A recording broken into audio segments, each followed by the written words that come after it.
Hey cutie, love the videos. I'm not allowed near schools. And this is where I realized this was going to be a problem.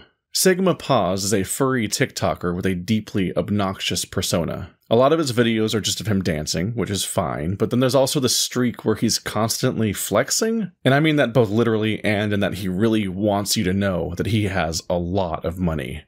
Yeah, furries famously love it when you act like that. When he's not flexing, he's screaming about his anti-furry haters. Stop hating on furries! I am flipping sick of it! All you guys do is comment hate on my TikTok! Which he then defeats by flexing his wealth again. I don't care! I have more money than you! Get a life! There seems to be a through line where he puts a heavy emphasis on class and social status. He seems to think that he's above his haters because he's rich. On top of that, he has this strange series where he keeps discussing whether or not he thinks he can take various streamers in a fight. Is Jinxie a pussy? But personally, I do not think Ludwig could beat me in a fight. Where he, for some reason, feels the need to point out that they have more subscribers than him. I don't think I amount to him in terms of subscribers. Do I think of him as lesser of a person because of this? Yes. But it's okay because he's probably making more money than I am. Given this emphasis on hierarchy, I guess it's not surprising that he also has a music video where he treats women as disposable. Vessels to be used for sex and then promptly discarded. Fucking like bunnies, I'm feeling like thumper, and after I'm done I recycle like dumper. Dumper, yes I dumper, yes I dumper, yes I dumper. And then there's this video where he speculates on a YouTuber's sexuality. Is Cody Co a top or a bottom? He is more of the submissive type. He allows other people to kind of walk over him in both literal terms and also sexual terms. And another where he body shames a streamer? I do think Queso is considered morbidly obese. That means he probably only has a couple good years ahead of him, and then he's gonna start facing some chronic health issues. As the kids say these days, the vibes are fucking rancid. I feel like Sigma Paws can be summarized cleanly by this TikTok where he just starts screaming at his camera in the middle of a ski resort, making a huge scene so that he can pretend for the internet that he's being harassed all the time. At the ski resort keeps making fun of me. I'm sick of it. I can do black diamonds. You can't. It's as simple as that. This poor woman that was witness to this is just like, what are you doing? Why are you like this? I don't want to hear. Yeah, that's fun, right? Like, people are trying to have fun here. Snowboarding. And He's loud, he's desperate for attention, but above all, he's not real. Oh, thank God he's not a real furry. He's just a character that Anthpo made up so that he could claim that he went undercover as a furry for 200 days. Wait, isn't that worse?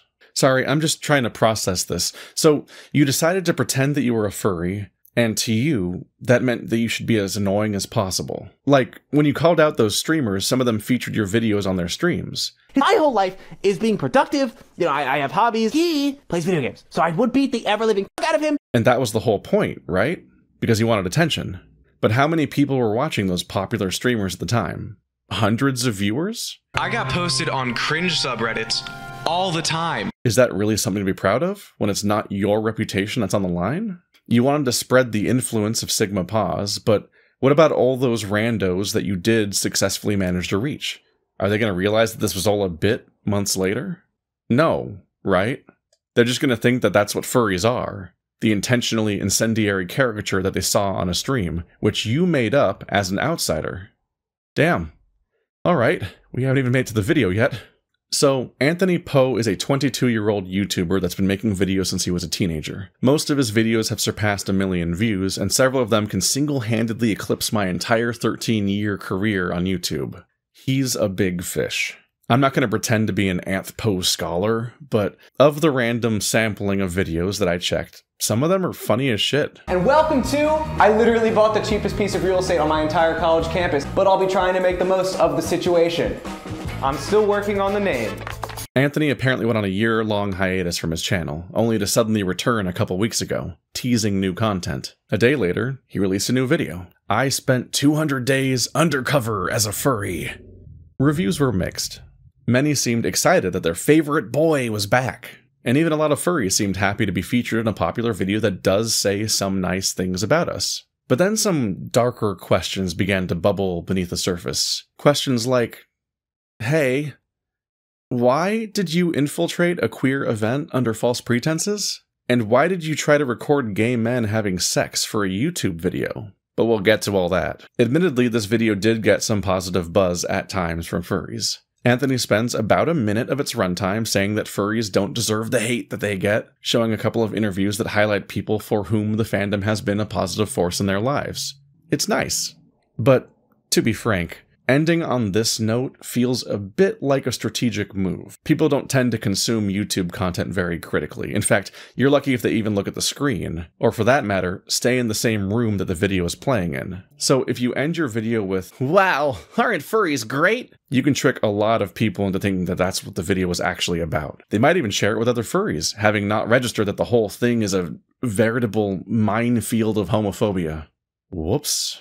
The tension between these two extremes can be felt right out of the gate when Anthony is introducing the premise of the video. See if you can spot the overwhelming cognitive dissonance in this clip. Everybody knows furries. They've been a laughingstock of the internet for the better part of 2 decades. It's always kind of bugged me a little bit. Are furries honestly that bad? That's not the main thing I want to talk about today. I want to talk about furry parties. It's a lot, right? I'm just not sure how someone manages to write those 2 sentences back to back like that. He openly acknowledges that furries get a lot of abuse hurled their way, and that we don't deserve it, and then, without a second of hesitation, pivots to how he did all of this so that his non-furry audience would have more material to gawk at. He means orgies, by the way. That's the word that he's coyly dancing around because he doesn't want to be demonetized. He could have said room parties, which is what people actually call them, but I guess he never learned that. So he seemingly spent the entire con specifying furry party, which starts to sound particularly insane when he's talking to real furries who are standing in the middle of an actual furry convention. Hosting a little party this weekend. It's going to be a blast. Oh, really?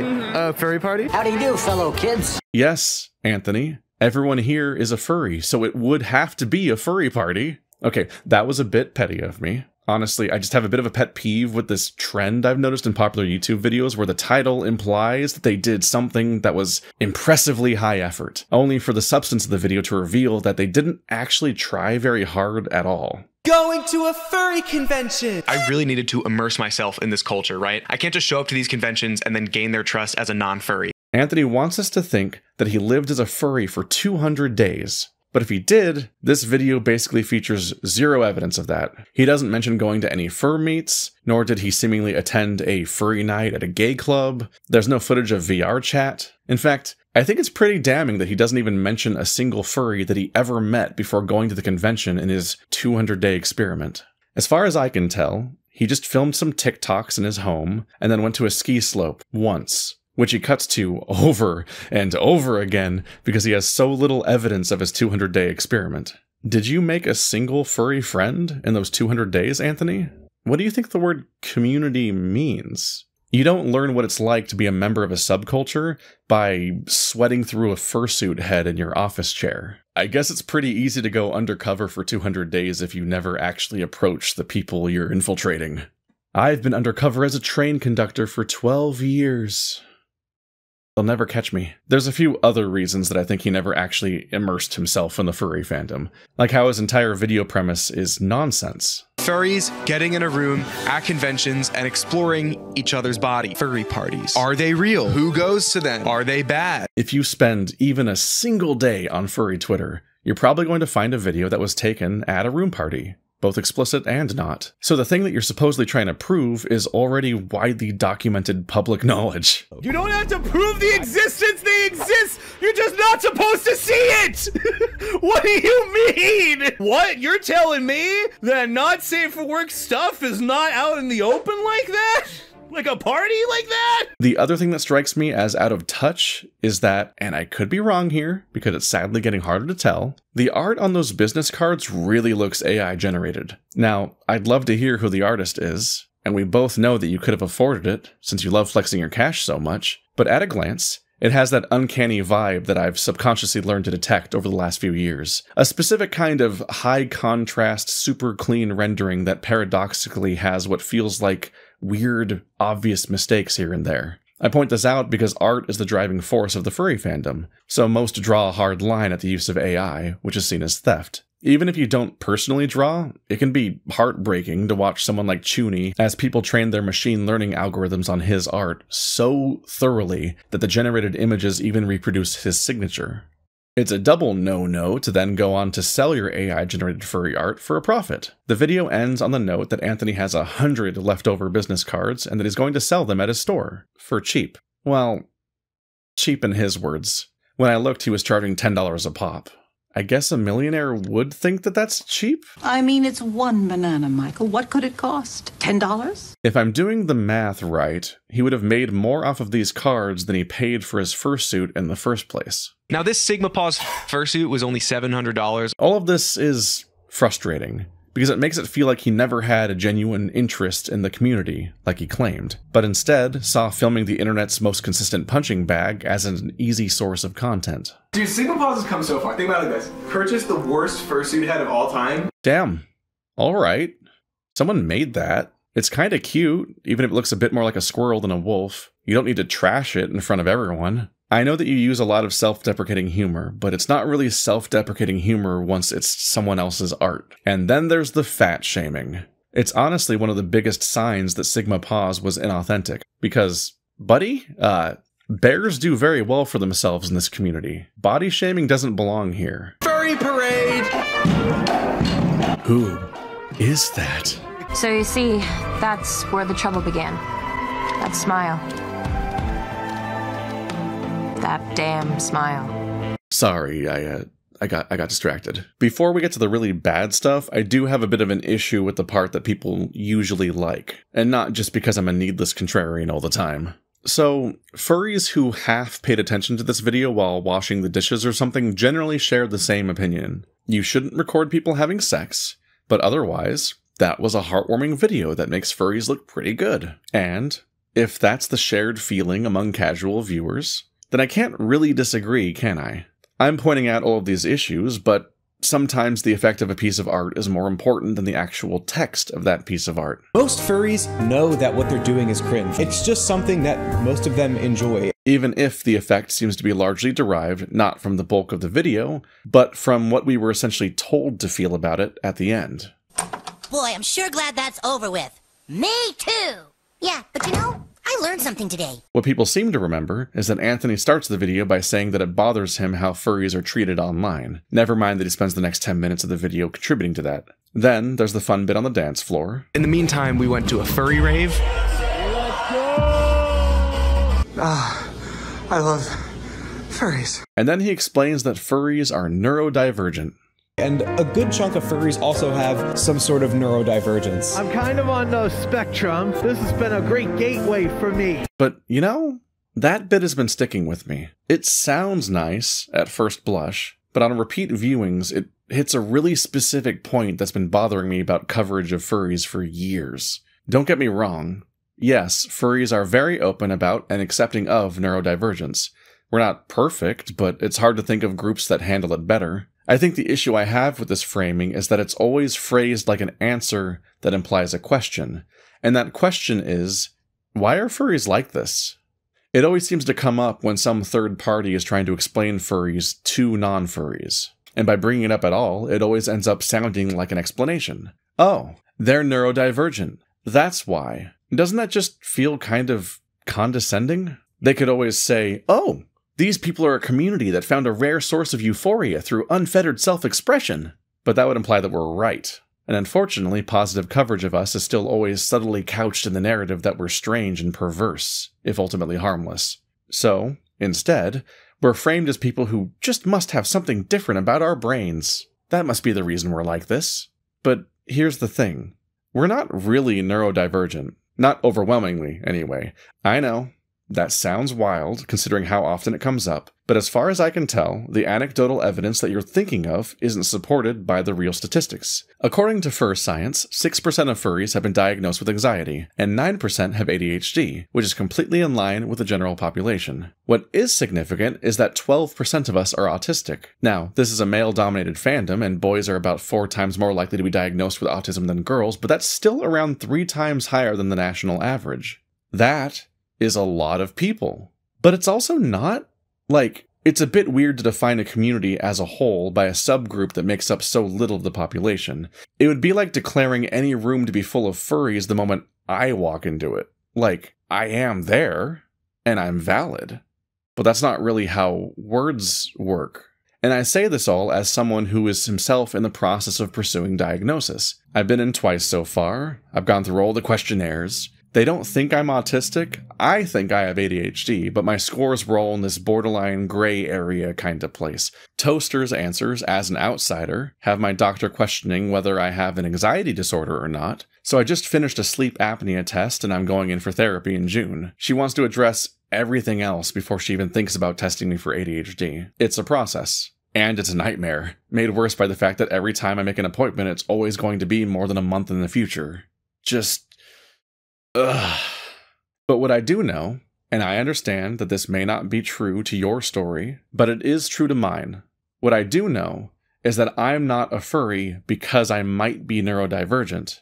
I'm a furry because I'm gay. I feel insane for having to point it out, but it's strangely common for media coverage of furries to summarize us based entirely on the 12% of us that are autistic, while carefully dodging the 80% of us that are LGBT? It feels a bit like going to a leather bar so that you can ask all the daddies whether or not they have ADHD. I mean, I'd be curious to know, but it does feel a bit off topic. And sure enough, how many times does Anthony say gay in his video about furries? Trans? Queer? LGBT? Non-binary? 0. Not a single mention. That's what makes this part of the video that's celebrating the fandom ring as hollow and inauthentic to me. The rest of the entire video is chock full of homophobic jokes, but then when it's time to celebrate us, suddenly we're neurodivergent. And then the really cynical part of my brain can't help but think that this partitioning is deliberate. It ends up feeling like Anthony is intentionally avoiding mentioning our queerness because then he'd be saying out loud that he's infiltrating a queer community for content. And while there's a whole genre of videos where someone documents people being weird, which is maybe something we should interrogate about ourselves, it's generally understood that you probably shouldn't impersonate a member of a minority group for clicks. So, through the warped perspective of online optics, this kind of thing is seen as more acceptable if you just say that our brains are different and leave it at that. Never mind the smell, that's just the subtly implied ableism. Going to a furry convention! Alright, I think we've spent enough time eating around the crust. Let's actually get to the contents of the video. So, Anthony's objective was to infiltrate a queer event, pretend that he likes men, get invited into an intimate gathering under false pretenses, film sexual acts, and then somehow turn this into postable content for his YouTube channel that has 1.7 million subscribers. I'm honestly impressed? My mind is blown, just trying to imagine how someone could come up with this concept, think it's a good idea, plan a trip with his friends that apparently don't think to stop him, execute on this plan, edit the hours of footage from the trip, rewatch the finished video, and still think, yeah, that's ready to upload. He just had so many chances to stop, but he didn't. It's strange watching how single-minded he is about getting into a room party, too. Like, he got the chance to interview several people who are members of the group that he claims to be interested in. The first real step I wanted to take was to interview people and ask them if they knew about these parties. But then, in the edit, he skips right over all these encounters, adding narration that lets us know how frustrated he was, that these people weren't randomly telling him about the sex that they have. It's almost as if he views them as obstacles? Like they're in his way. I wasn't really getting anywhere, and this guy started speaking in Chinese, and I was about to quit until I heard this. Me and my friends are hosting a little party this weekend. Furry party? Not anything NSFW. Okay. All right. Hang on. So, days into editing this, I just realized there's a story here. But you could only interview people at this con if you had a press pass, which, like, how was I supposed to get a press pass? I got hired to run the Furry of the Week section of furryweekly.com. I know what you're thinking. So, yes, I did go and try to find what Sigma Paws wrote for Furry Weekly. While I was searching, I did find this nice article by Danielle, The Christmas Tale of Lorfi and Livu. You see, Livu had just received his fursuit, but suffered an apartment fire only a week later, which destroyed the suit as soon as he'd gotten it. I wanted to recreate that happiness for him, especially after such a distressing event, Lorfi said. So he went and recreated the entire suit as a gift. Like, holy shit, like, that's actually amazing. Furry of the Week is a regular segment that's all about spreading positivity within our community. And this was the segment that Anthony claimed he'd taken on. But wait, like, I can't seem to find anything credited to Sigma Paws anywhere on the site. So honestly, I might just go ahead and invite you to join the team. Lil Uzi or Playboy Cardi? Yeah, that was me on the phone. I was made aware of him actually being a YouTuber pretty quickly after he posted his video. So I've been wondering how many people he actually made contact with on behalf of Furry Weekly. No, though, he never did any work for us. I haven't watched his full video, but from what I've heard, it just seems like he used Furry Weekly as a cover to try and interview some people, but it never resulted in anything for us. He indeed just asked to join. I wanted to give him a shot, and when I messaged him asking when I could incorporate him into our team, he didn't message me again. So, he ghosted them. He bragged about getting the credentials to write a small, feel-good column, interviewed people under false pretenses, and disappeared once he got what he wanted. I think I hate YouTubers now. The video is split into an A plot and a B plot, like a TV show. The A plot is about him trying to get into a room party, and the B plot is about him trying to win the dance competition. Next place I was going to look for people was going to be at these furry dance competitions. Okay, finally, something normal to do. Except he clarifies that he views the dance competition as a glorified courtship ritual. I knew that if I won the finals for something like this, I would get into a free party. And maybe if I won this, people would also want to get naked with me, I think. I swear, like, polite society always frames gay people as being sex-crazed perverts, but it's the straight people who interact with us who can't seem to just be normal about it. Oh, and I have bad news, Anthony. Let's give it up for Ozone! I won't lose!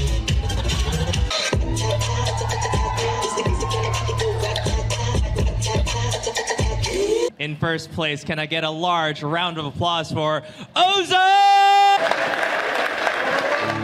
Contrary to popular belief, being good at dancing has never gotten me whole. Even though it runs counter to the entire premise of the video, for some reason Anthony can't stop reminding us that homosexuality grosses him out. This may look like the face of a happy person, but it's actually the face of a man about to have a face full of fur. Naked fur. Naked fur? Are they naked? Or are they in a fursuit? Whatever. I cannot stress enough that this is a thing that he's doing to himself. No one is pressuring him into this, and I'm willing to assume that the adults he's trying to be intimate with would prefer to be touching someone who actually wants to be touched, not someone who acts like they're going to throw up at the idea of commenting on someone else's dick. Ah! Nice cock! He gets invited into the Telegram group that's organizing the naked party, and then he starts freaking out when the participants start posting nudes in there. He just posted his full cock in the chat, okay? Holy shit, I cuddle so much. Here's a photo of my wiener.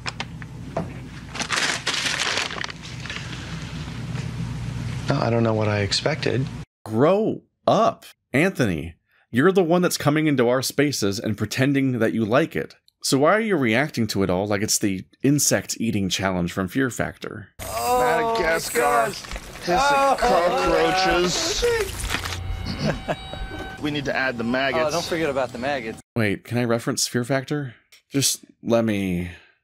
Shit, it was canceled when he was 5. I don't have a new reference. I'm 34. My taste is already calcified. Oh, it's a femboy. It was a guy. What? Who on this cover did you think wasn't a man? This guy? What did you think the title "Let the Best Man Win" meant? You know what?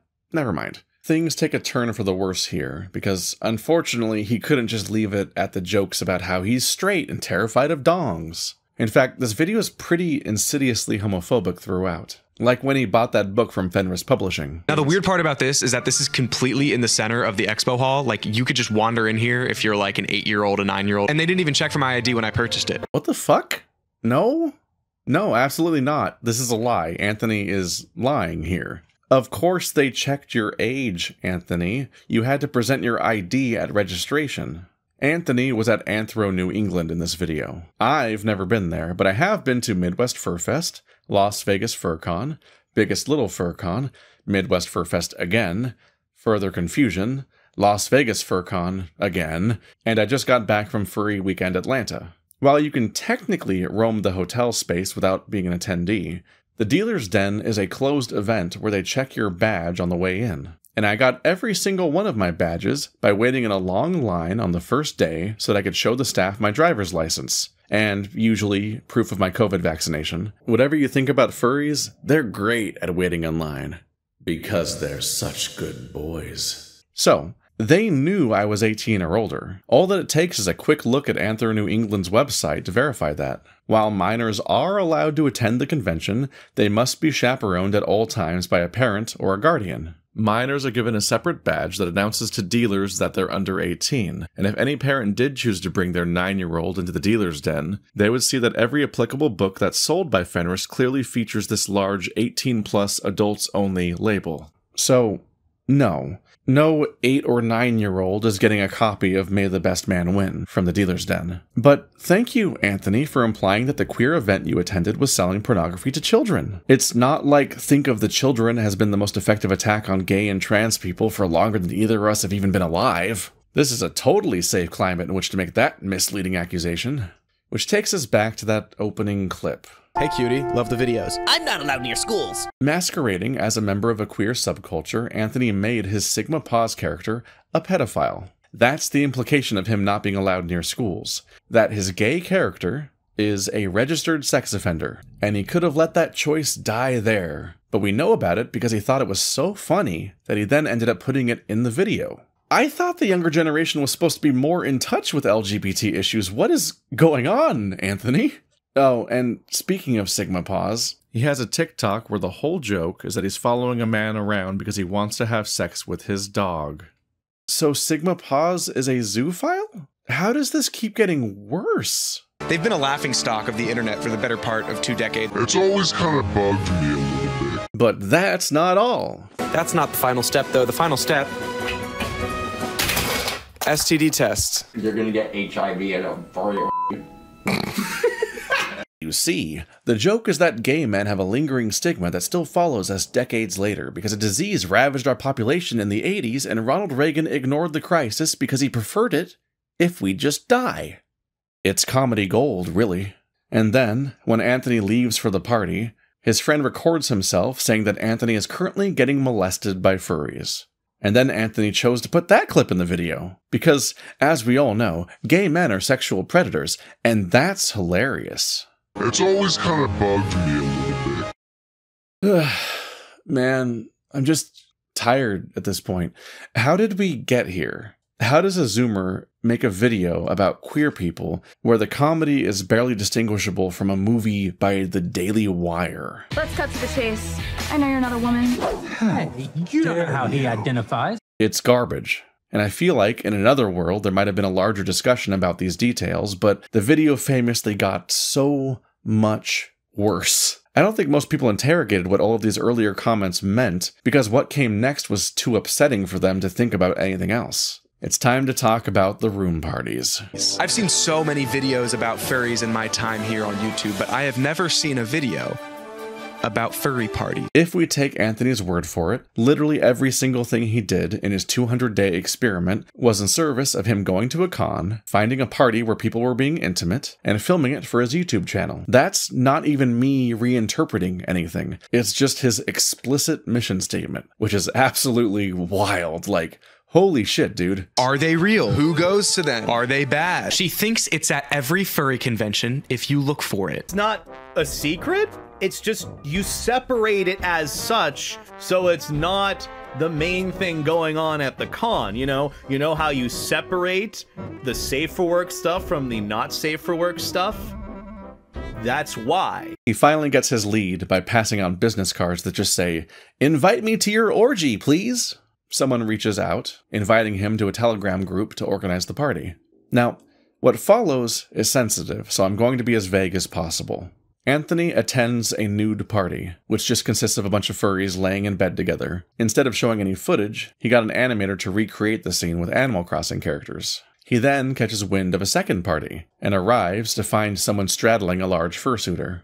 And he joins in. The second party doesn't get a recreation. Instead, we see the real footage, albeit heavily censored. We see it when Anthony strips down and climbs into bed. He doesn't stay long. Seeing Ben after that hour and a half made me feel like I was deployed in Vietnam and I was getting to see my wife after returning home. So, That's violating. Imagine coming home from a convention and finding out that some YouTuber filmed you in your most vulnerable moments and posted it online to his 1.7 million subscribers. Sure, you're blurred, you're not getting doxxed or whatever, but you know that's you. That's just not acceptable behavior. And I really struggle to get into the headspace that would allow someone to do this, because it's not a spur-of-the-moment thing. It took months of planning, and even when he had the footage, he had so many chances to realize that he shouldn't use it. And there were people all around him who should have told him no. It's just such an obviously bad idea that even longtime fans of his can be seen saying that this video just felt off. But for any non-furries, I'll try to better articulate why this bothers so many of us as much as it does. In a previous video, I described my experience of going to my first furry convention. I woke up with my boyfriend in the hotel room, opened the curtains, and looked down to see all of these colorful fursuits walking the streets, clearly identifiable despite the distance. And in that moment, I felt a weight lift from within me. I had known that I was gay for over a decade. I had only just come out of the closet 8 months ago, and now, I realized, I was surrounded by my people in a way that I had never been before. It was a safe space, safe from the harm that someone might do to me for being who I am, but also safe to express myself and explore myself. When we throw a convention, it's a bit like having a pride event. We're creating a dense cluster of marginalized people so that for one weekend, we can just be normal.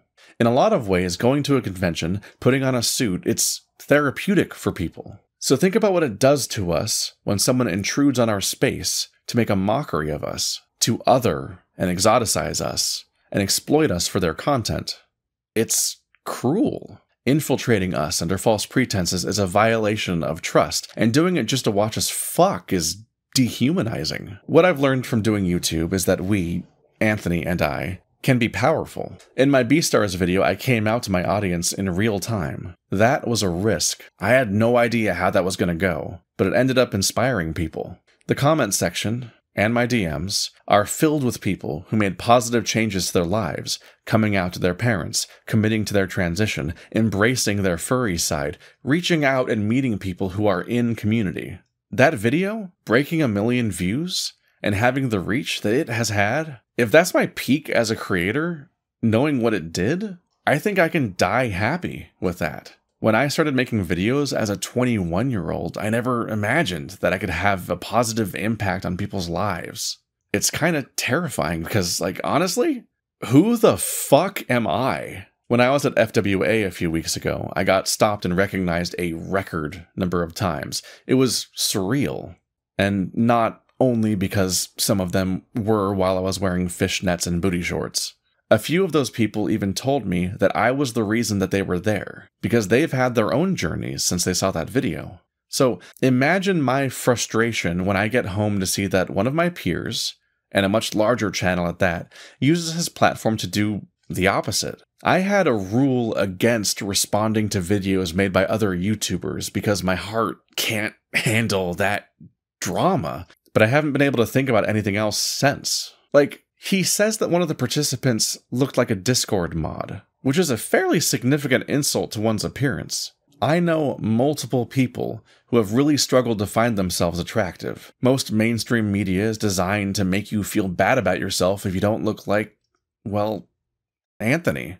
And people who have internalized that will even say that to your face. But what furries have come to understand is that, actually, everyone is a whole lot more attractive than they realize.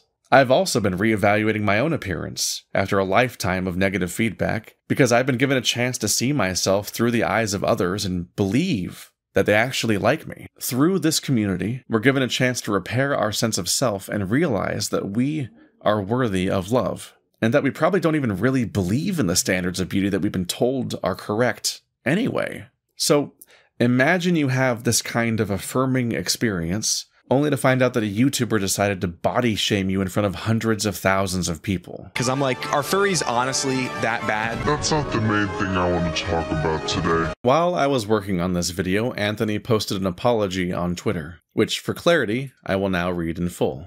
I want to clear up some misconceptions from the furry video. I removed 2 minutes from the video after speaking to one of the people involved, and they asked to be removed.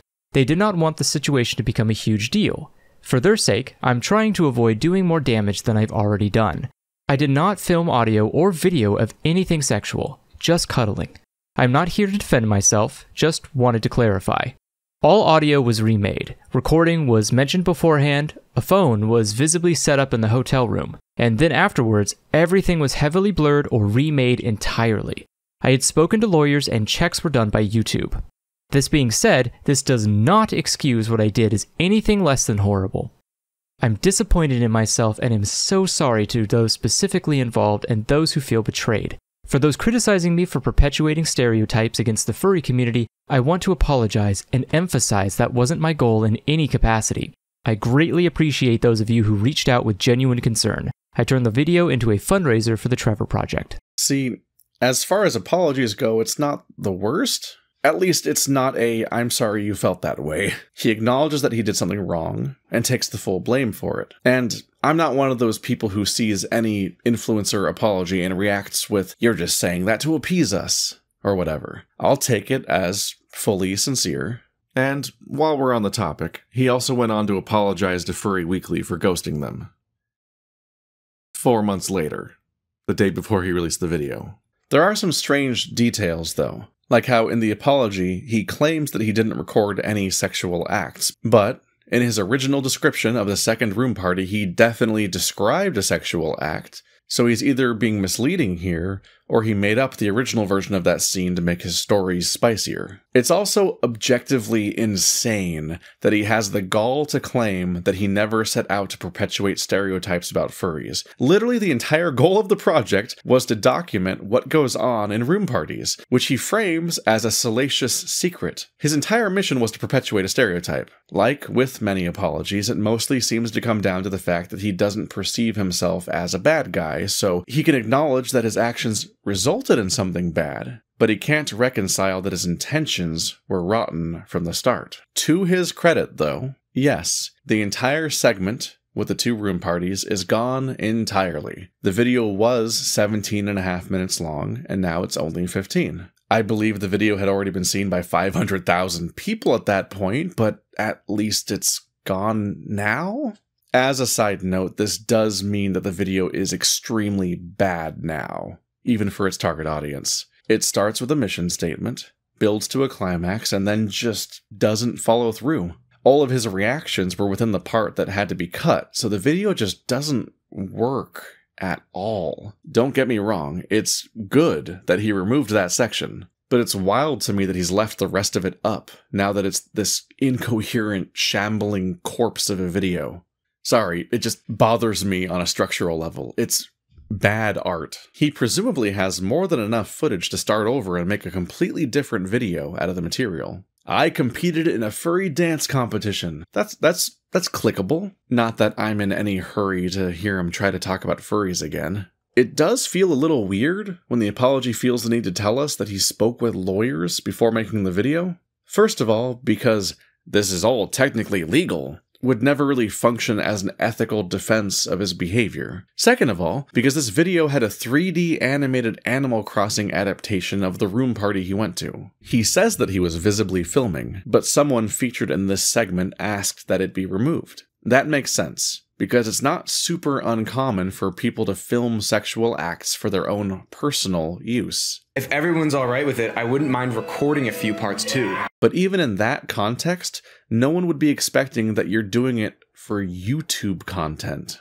So, my main takeaway from this part of the apology is that he took the time to clear the segment with his lawyers, he took the time to commission an artist to animate the segment so that he would have more compelling YouTube-friendly visuals to share, but he didn't take the time to ask for the consent of the people he was documenting for an audience. Content brain is a scary thing. When you make videos for YouTube, or TikTok, or stream on Twitch, you're subjecting yourself to the incentive structures that come with those platforms. Now, back when I made my YouTube account in 2006, I was just lying about my age so that I could watch Red vs. Blue as a 16-year-old. The front page was a manually curated space. The algorithm didn't even exist yet. But nowadays, Audiences are massive, and you can feel the algorithm's presence at all times. Hell, I'm not free from it. I'm currently working on a video about Beast Complex because my last video absolutely bombed on a scale that I didn't even think was possible. So I figured that I should at least make every other video be about some kind of furry topic so that I don't lose what audience I have. This one doesn't count. In some ways, I'm limiting myself by trying to just make Let's Plays and polite media analysis. I mean, look at Ben of the Week, the other guy in this video that we're talking about. Prank calling the military. Driving in VR. 1 star. Ripped my hole. Everything is so scintillating, salacious, and scandalous. If you're smart, what you actually want to do is come up with an irresistible title and thumbnail first. And then, get around to backfilling the video idea and all the actual work later. It's extremely good advice for this platform, because on this site, the title and thumbnail are more important than the actual contents of a video. But it's also an ass-backwards approach to creating art. And I kind of worry about the kids that grew up in this environment. Anthony is positively tame compared to the genre of person that just harasses people on the street while shoving a phone in their face to film their reaction. And some of the kids that do that look like they're 14 years old. And on that note, Anthony is only 22 years old. I myself started out on YouTube when I was 21, and that guy was an idiot. I'm a unicorn! My saving grace was that I was only making gaming videos for an audience of approximately no one. Anthony is kinda supposed to be spending his early 20s fucking around and finding out, just like the rest of us. It's just that, whoops, now he's a millionaire with an incomprehensible social reach because capitalism, under Internet 2.0, has a completely unhinged reward structure. I mean, no one's going to complain about having a ton of money, but you are kind of opting out of the chance to have a normal life. And that's a choice that you likely won't realize you even made until long after you made it.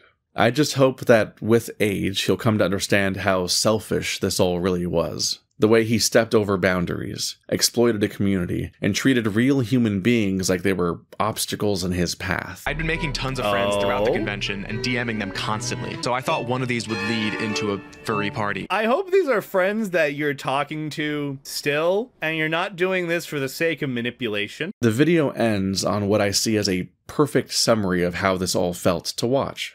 Anthony didn't qualify for the actual dance competition, but he's got a YouTube video to make. And listen, I take losses with stride. I'm not gonna, crash the dance competition. Crash the fucking dance tomorrow. So he shows up anyway, storms the stage, and just starts performing.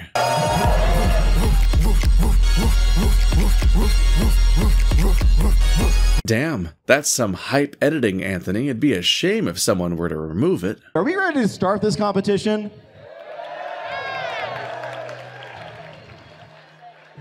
What is going on right now?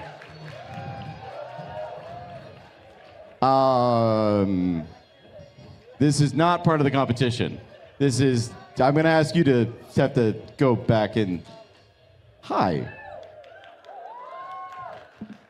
I'm gonna ask that that never happens again, although that was kind of funny to watch.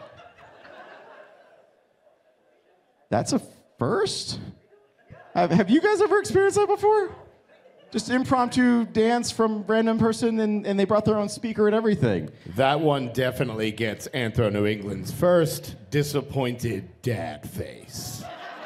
It's a bit disrespectful to all the participants who worked hard to qualify for the competition. It's also immensely rude to the poor host of the show, who is probably an unpaid volunteer. It's their job to keep this 2.5-hour event on schedule, but screw that, some YouTuber has decided to make this all about them. After all, his video needs an ending. That's way more important than the event, the host, the real competitors, or even the hundreds of furries in the audience. Anthpo needed to make a video, so they're all just props. And perhaps the greatest sin, he didn't even bother to stick around to actually watch the performances. You can see that he's still winded when he leaves. Way to tell on yourself for having never actually cared. And then, he shouts the most honest thing I've heard him say.